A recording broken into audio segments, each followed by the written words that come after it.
es la invitación que se le presenta al oyente que escucha a que pueda configurar un escenario propio. Es un género totalmente libre en su construcción.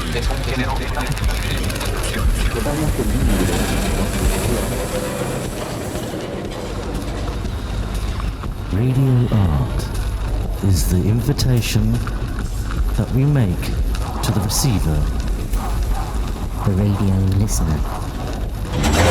Time to be free. Los ingredientes con los que vamos a trabajar son los elementos del lenguaje. Música, con efectos, con la voz, y con el silencio. There is no rigid dialogue or structure that allow us to design radio art. You're listening to the noise of the vessel.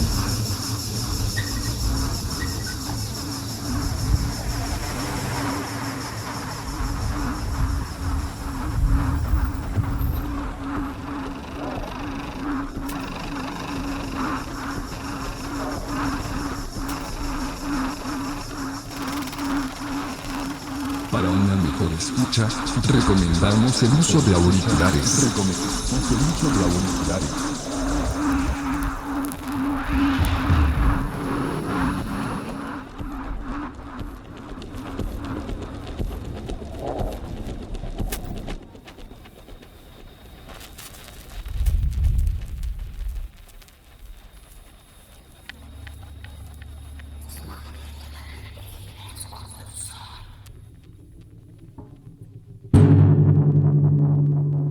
Hello. Hello?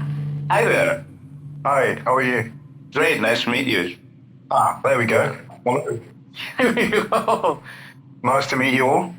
thanks very much. Great. Okay. AMIT Dinesh Patel. I'm a senior music and sound lecturer, as well as a senior research fellow in experimental sound. I work at the University of Greenwich in London, and I'm also a sound and noise artist going under the artist moniker DUSHUME. I'm interested in what I call bass-inspired noise music, so kind of bringing implied rhythms into that noisy space, but also the deeper frequencies and lower registers into that space as well. So it's about bringing cultures together, I guess, like bass cultures, and bringing that kind of space into noise and vice versa.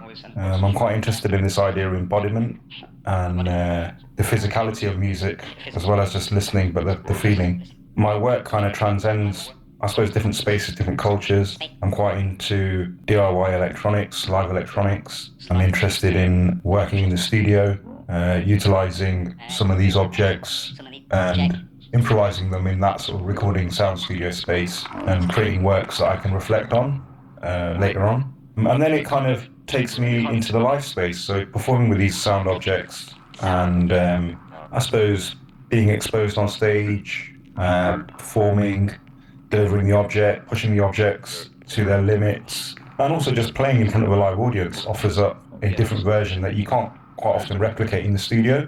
So quite often what I do live is not the same as some of the fixed works that I make in the studio. So for example, in the live context, I don't use any looping effects or delay effects, reverb effects. I use those mediums and those effects in the sound studio. So quite often the sound objects are quite honest, quite raw, and they play themselves in some ways. It's about the artist interacting with the objects, but also the objects sort of interacting with the performer. And yeah, so I'm kind of quite into this idea of noise as a medium, as a way I connect to music, the way I make music. Yeah. In this environment, what are your sonic searches? It's a mixture, actually. When I'm in the sound studio, it's about uncovering, revealing sounds. It's quite interesting. In the sound studio, I only use the objects. I don't use any external sources or samples or anything like that. It's just the object itself. So it's about pushing the instrument and revealing frequencies, so the harsher frequencies, the lower tones, hums. Quite often, there are limitations there, but I like working within those limitations to create those sort of sounds that I'm after. So quite often it's about pushing the instrument, I suppose, to its limits to the point that it breaks. So yeah, I suppose I'm quite interested in the harsher, noisy, abrasive noises, as well as uncovering and revealing sort of deeper bass traditions. The good thing about the sound studio is it allows you to edit things using equalization. So also, cutting things away, looping things, editing, re-editing things, but also allows you to heighten things or filter things. So it's quite interesting how you can that sound space in the studio kind of allows you to, I suppose, hide things in some ways, but more so reveal things that quite often people like to get rid of. I like to make louder. This idea of embracing those failures rather than masking them. So it's quite interesting, this idea of, that my works are quite raw and it's deliberate. And it kind of gives you an honest representation, I suppose, of the instruments, the sound objects, but also reveal some of these sort of textures. It's the music's textured based rather than note based. And I think that's important to note. But having this idea of one performer, one object, yeah, there's limitations there, but I like working within those limitations. And yeah, it's served, I've been doing this for a long time now, and it's I've developed this idea of a method, I guess, where I move between these sort of three different spaces. And I call that the studio bench, this idea of, the workshop or the making space has its own cultures and associated spaces. The recording studio also has its own cultures associated with them, and the live context also has its own sort of domain.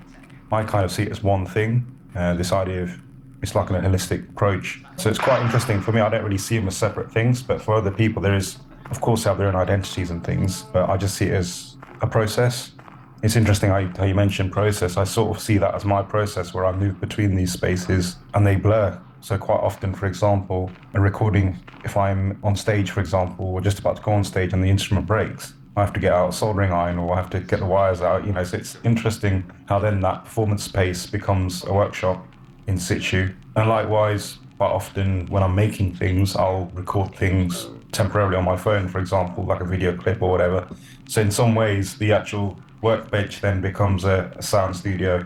And also the idea of dissemination as well, rather than performing things. Sometimes I record things and put it straight onto Instagram. And it's just another way of making and disseminating the work. So there is a process there, but I think I just do this automatically now. So it's quite interesting when people ask you about it. You have to sit back and think, this is what I do. But I think that's important as well, to share those works, because quite often composers don't like sharing their methods. But my argument is I could give you the same methodology, but your outcome will be completely different to mine. And I think that's what makes it an interesting endeavor, this sort of method or process. And also, just to come back to the sound studio, I'm quite influenced by, in terms of influences, in terms of the work.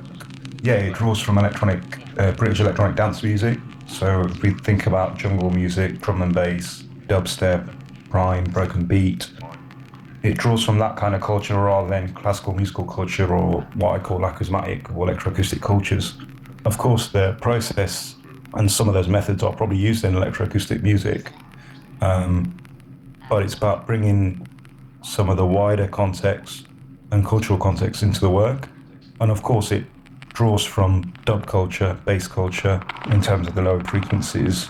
And I'm also interested in DJ culture as well. So my other background is I'm a DJ as well. So I kind of bring in those contexts. So the studio also, the way I compose music, I guess, is from a remix aesthetic / re-editing aesthetic, where you're kind of looping things and editing things and splicing things. And I attempt to also keep some of those recordings quite raw as well. As a starting base, you start with improvising in the studio, essentially. You're connecting the instruments directly into the sound card and you're playing for half an hour. And then you take, I suppose, moments in these recordings that you think, well, that's interesting, I'll keep that. And then you end up looping things and drawing out things from recordings, and quite often you end up discarding most of it. There are recordings that are left in its entirety, and some not. Some, you've completely looped things where you probably don't even recognize the improvisation. But I can, because obviously I've got that close relationship with it, having played the instrument in the studio. So I suppose, they're the kind of sonic. It's quite interesting. You mentioned searches. This idea of the act of discovery, I think, is quite interesting for me in the studio and live context, because there's been moments where when you perform live, you'll never replicate that ever again. And I think that's what I find interested in this idea of searching for something. When you're playing live, it's in the moment, it's improvised. A lot of my work also, I'm quite interested in this idea of lack and loss of control, where, the behavior of the instrument does things that you don't expect.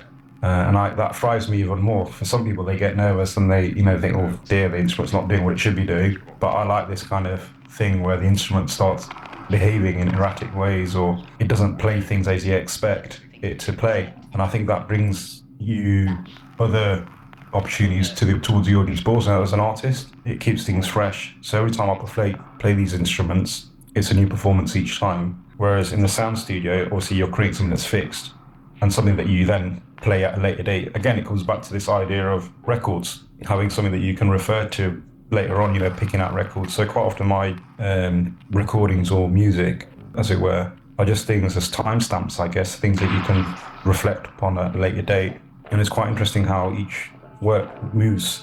You kind of look at stuff that you've done 10 years ago and what you're doing now is completely different. Also, you grow as an artist and you grow as an artist, but also your ideas sort of develop a bit better. But what I've noticed is my music become a bit more rhythmical in its intent and a bit more pronounced, but kind of using and drawing from these associated sort of British electronic dance music cultures, but also using the methods that are employed by acousmatic electroacoustic music composers, as well as noise artists. So it's kind of it's a mashup of various cultures, and it's developed a style, I guess, something that works for me. It probably don't work for everybody, but there is a number of us artists that have recognized, like in these experimental art spaces, the bottom end is always missing quite often.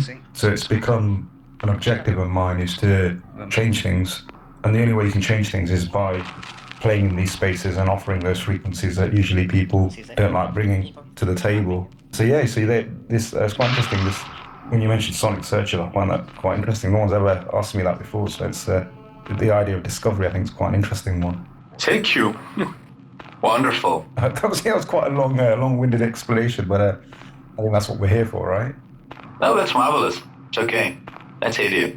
Thanks. I was listening very attentively what you said, and before dwelling upon that, I would like to ask you about your first approaches to sound and music in terms mostly as a listener. First, I have the theory that the first musical instrument we all have it on our ears. So in this sense, we all hear and we all respond to what we're listening or what we're hearing from a distance. So what happened in your process as a listener that took you through this path in terms of, it may be for the very point of mixing things up, things from different origins, or this blur in the sense of these genre style boundaries, or the fact that it seems very interesting and very akin to noise projects and noise sound artists, the fact that the music goes through some sort of alchemic process in terms of that it appears in front of you and you are listening to, as well as the audience at that time when you mention live performances. Wherever you feel like taking from,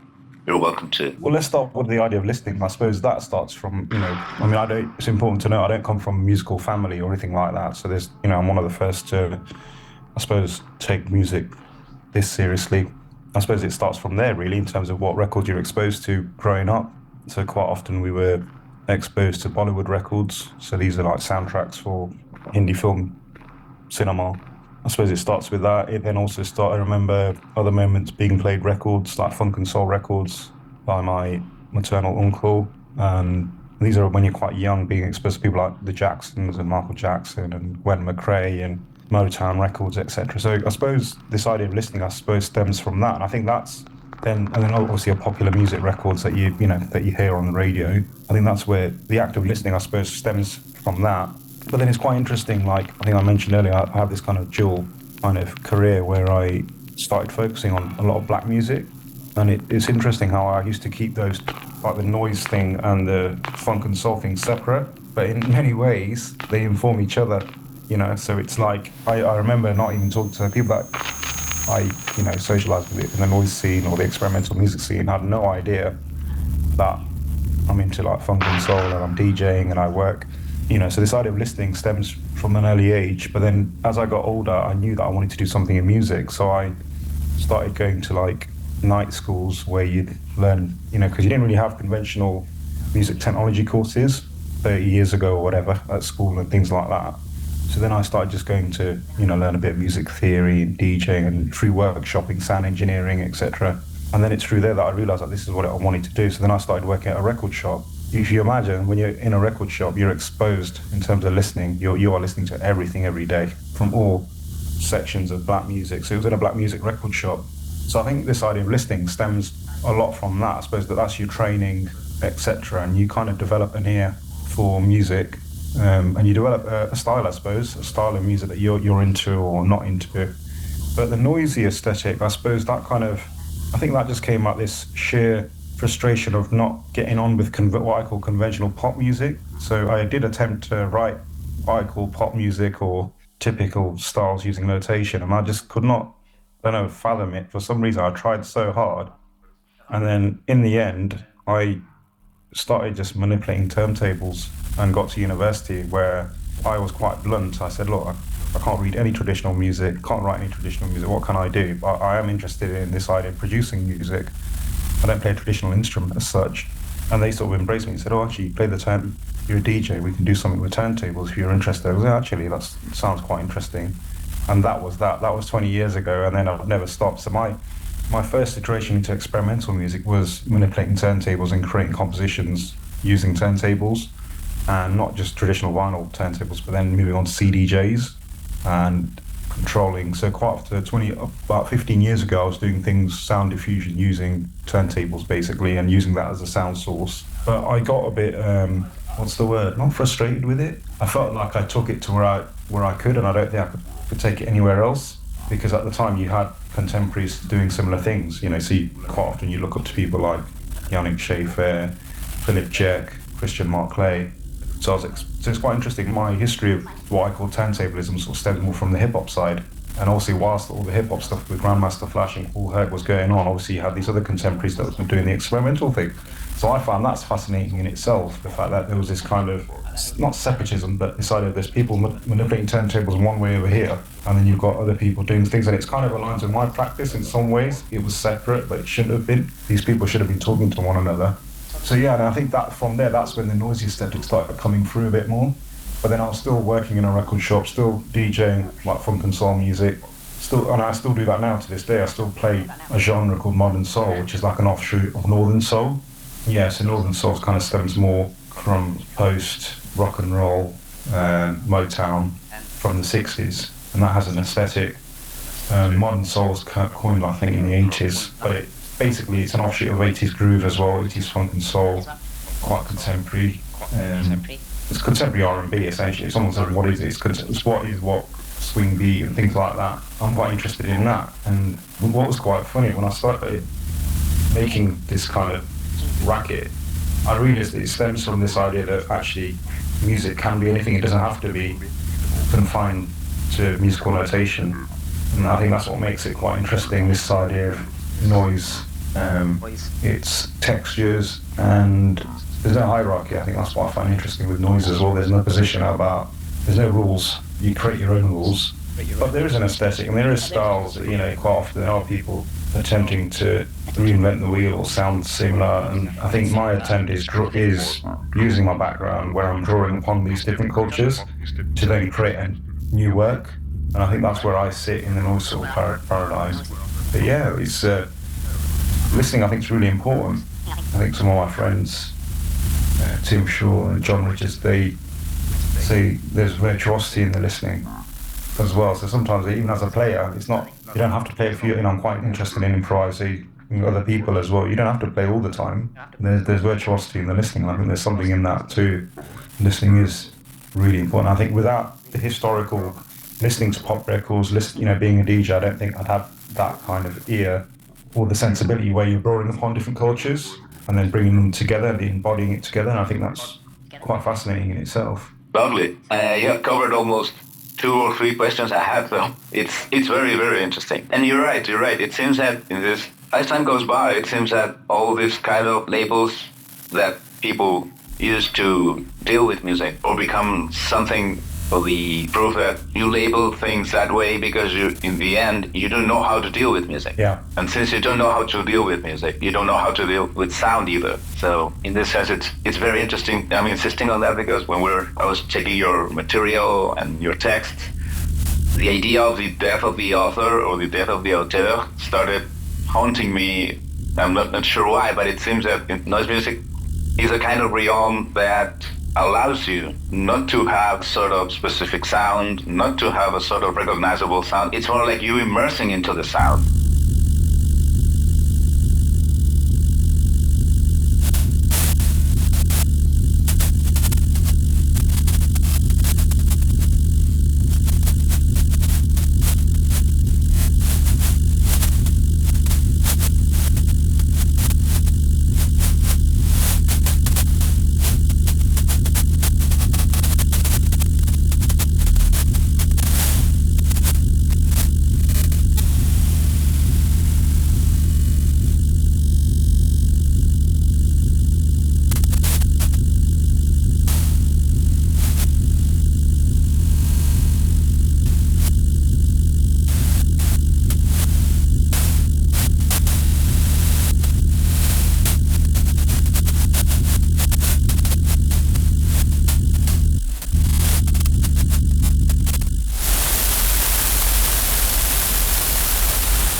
el curioso mensaje.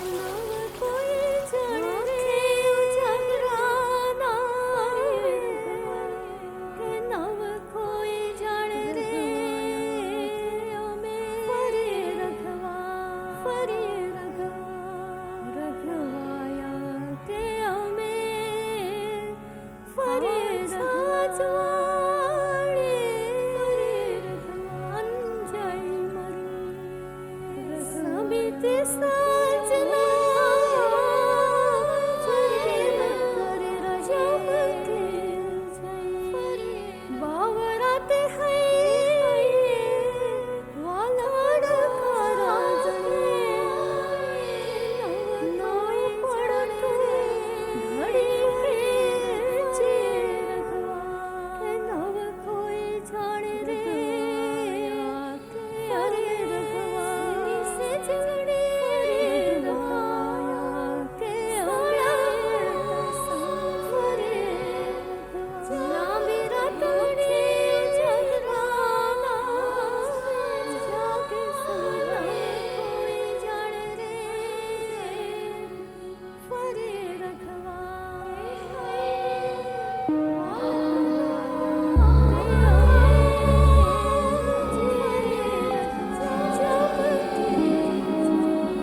Il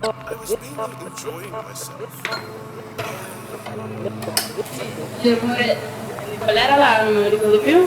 Il rumore è il messaggio. Il rumore è il messaggio. Il rumore è il messaggio.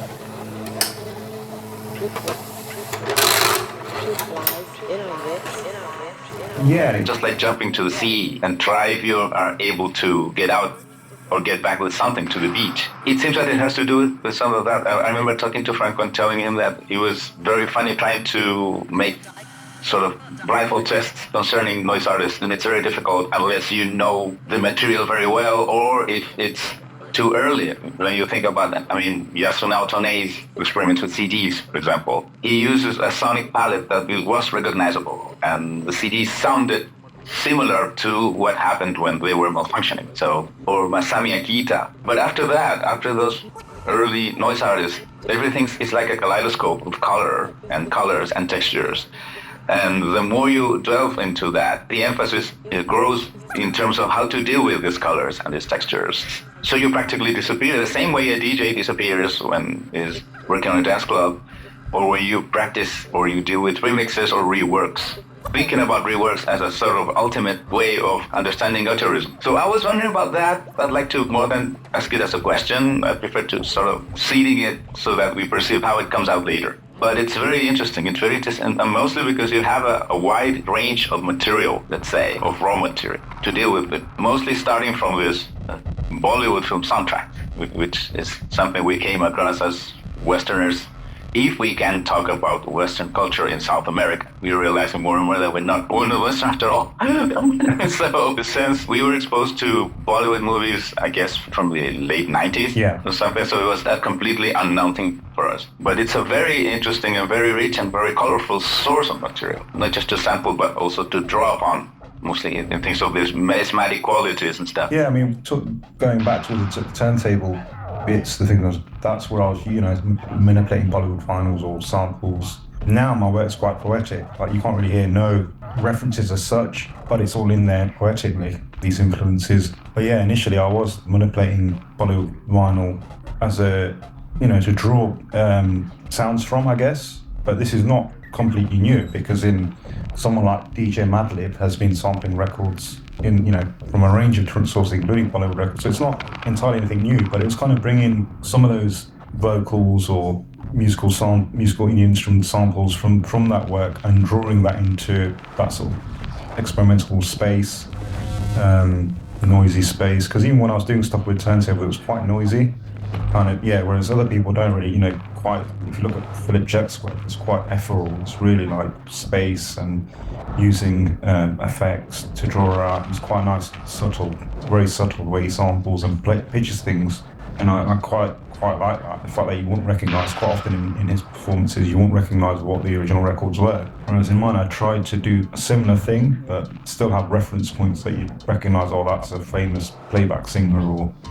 So yeah, no, I think it's quite interesting that this idea of drawing upon materials now is a lot more poetic. It's kind of, I think it's more of this idea of embodiment and bringing bass. It's become more of a narrative of mine and a few others. This idea that we want to make, there's a few of us doing this thing now, and it's become a call to action. So it's quite often when I'm playing at these spaces, it is about the physicality of the music. I just say it now. Whereas before you'd be a bit polite about it. Now it's like, you need to switch those subwoofers on, not switch them off, please. Because if it was the other way around, and quite often it is, they won't like it if you told them, I'll switch the tops off and leave the bass on for your acousmatic or electroacoustic piece. It's almost like, actually, it's fine having all these multi-array speakers, etc., but there's no bottom end. So it's like, so it's quite interesting how we've now, it's kind of trying to develop this voice or this idea that actually noise can be, or experimental music can be just as obnoxious, just as loud, but with lower tones. It doesn't have to be loud. It just has to be this idea of embodiment and feeling. I think it's quite interesting to me, rather than something that's polished. Quite often some experimental works can be too polished because they're literally being obsessive in the studio, I guess is one way to say it, where you're honing a sound. For me, it's not really about polished works either, because, it's about being honest, embracing those failures and bring them to the forefront. So yeah, it's quite interesting that, this idea of like, I think you mentioned remix culture. Again, just remix, what I'm essentially doing is remixing my recordings. That's essentially it. That's all I'm doing is remixing existing recordings that I've done myself, I guess. It's, you're the only source. And people have asked in the past, what about if you remix old materials from 10 years ago into now? Well, you just want to have the same aesthetic because you've moved on. I think it's important to note this idea of moving on, and so each time in the studio it's new recordings, and I probably have got raw recordings that I could refer back to, but I tend not to. I always try to attempt to record something new.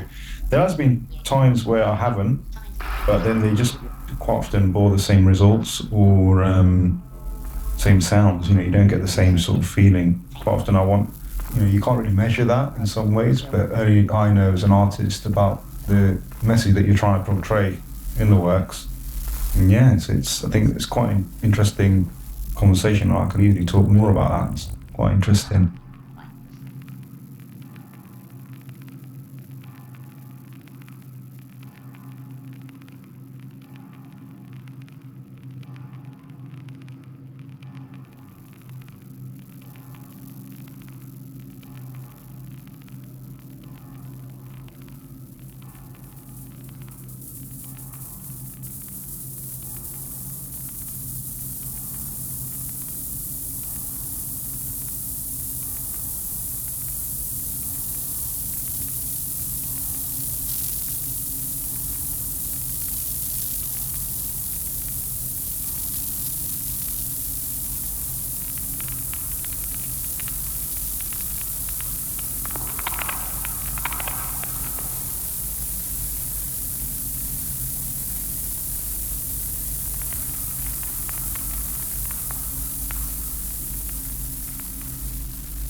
El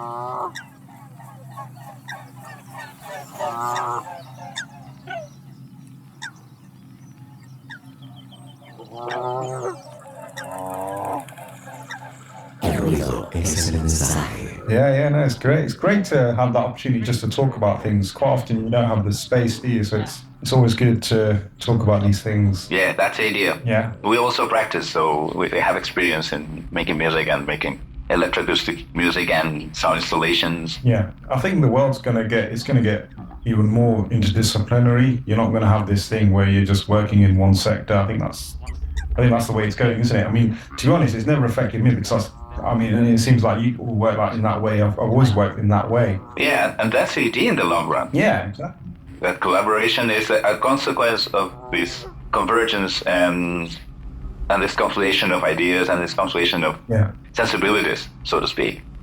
Franco, please. Yeah. Okay. What do you consider to be the importance of noise and silence in your work?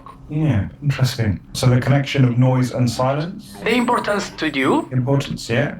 I mean, there's always an assumption when you're a noise artist. I think people assume that you must listen to noise music 24/7.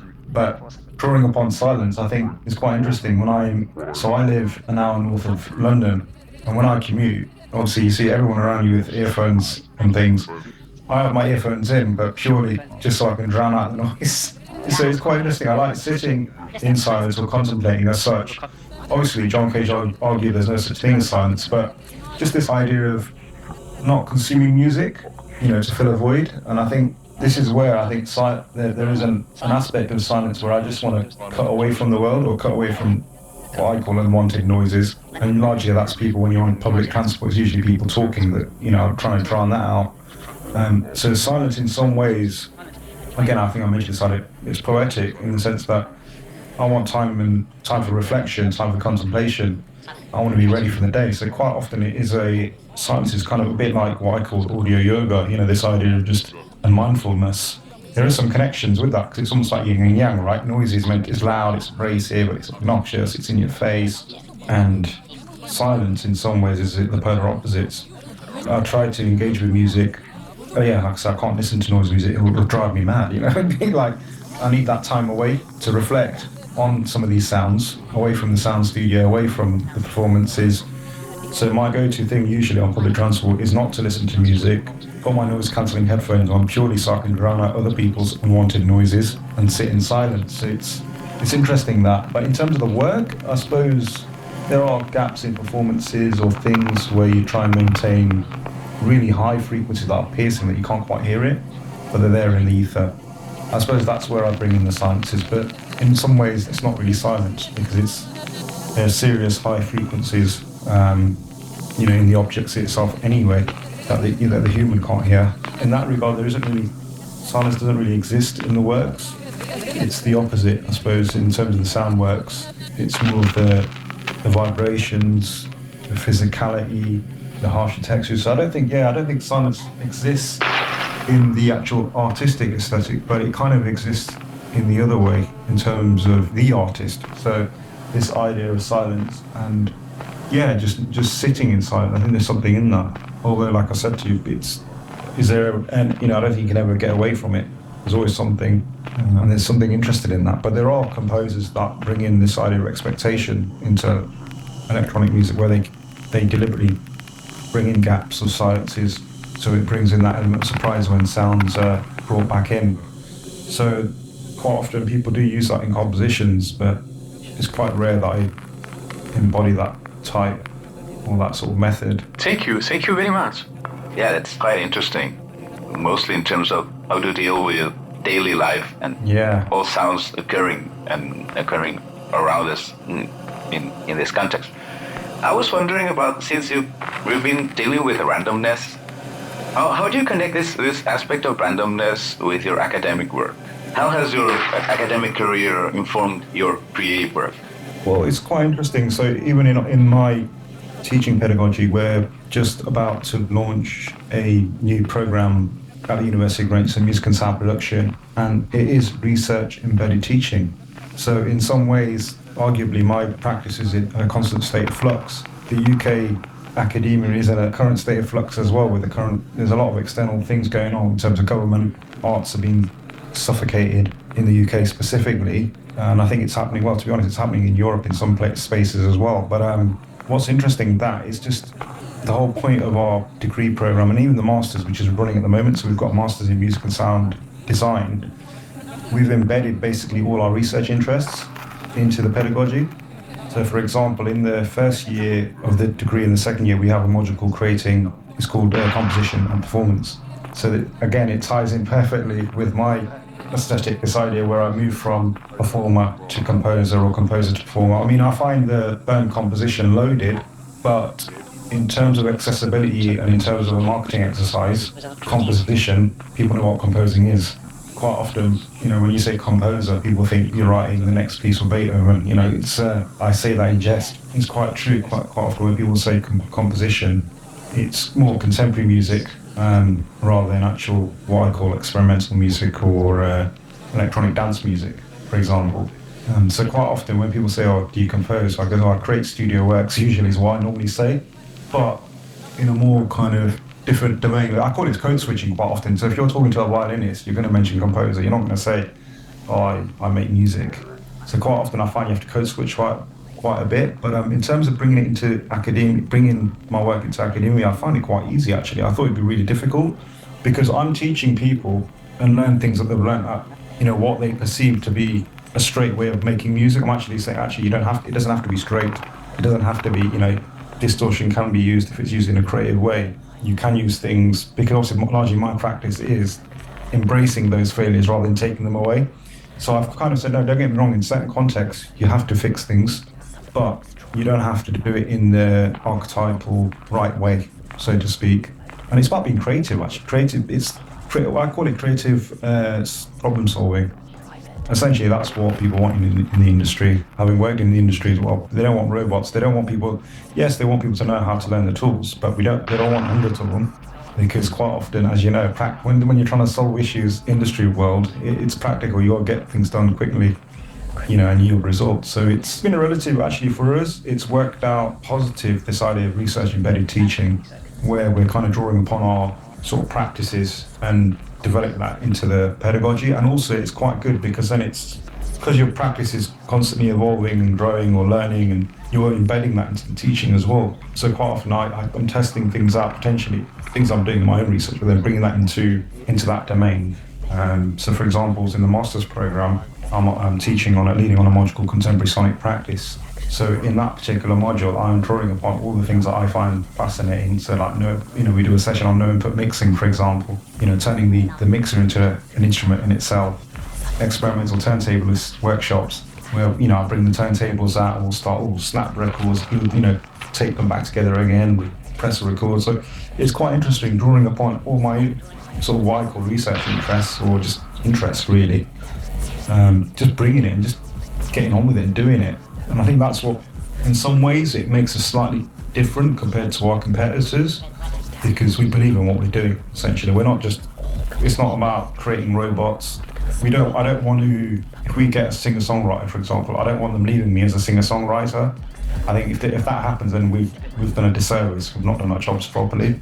I want that person coming in as a singer-songwriter, but then potentially becoming a sound designer at the end of it, so they can still sing and, still write their songs, but they could then go into the field of sound design for theatre, films, games, etc., etc. So I think it's important for me to bring this idea of flux, because when you go to school or colleges, you're kind of taught to do things in a certain way or apply a certain method, and it's meant to be the right way in inverted commas.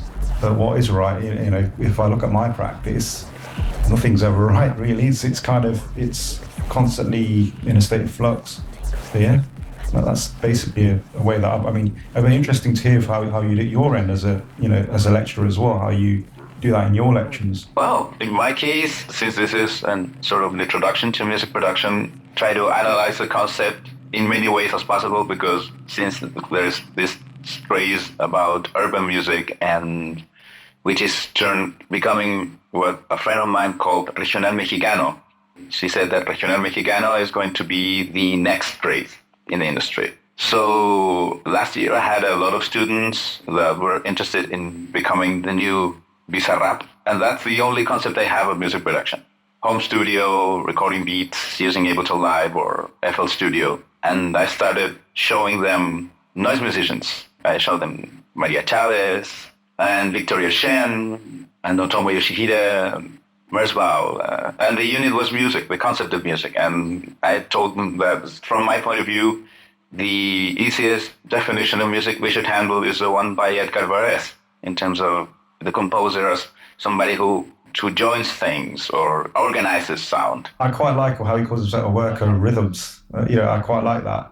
It's funny you mentioned Edgar Varese. That's one of the first composers I mentioned, this idea of organized sounds. Essentially, that's what we're doing. And even I try and mention that, well, essentially, that's what you're doing if you're making beats or you're making the next. I might be honest, quite big in the UK as well, this sort of genre from Africa. And a lot of the, students are into that. That's like a big thing over here. Right. You've got to... these musicians are building these things in blocks, because it's almost like electronic dance music, but this argument has been going on for ages. Edgar Varese was doing this a long time ago. Yeah. I think that's important to draw context from history, but then also relate in their terms and in their language, because they're not going to relate to Stockhausen or Edgar Varese like we do, because obviously we've been around that genre or those sort of contemporaries. We've been exposed to that quite early, but an 18-year-old, for example, got no interest in that. They just want to be the next Burna Boy or next commercial artist or whatever. So they want to make things quick. And I think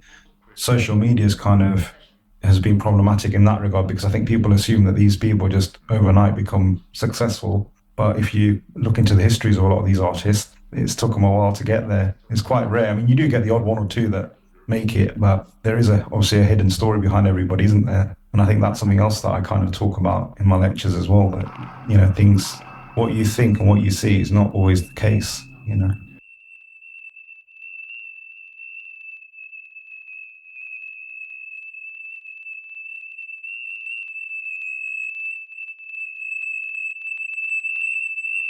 El ruido es el mensaje.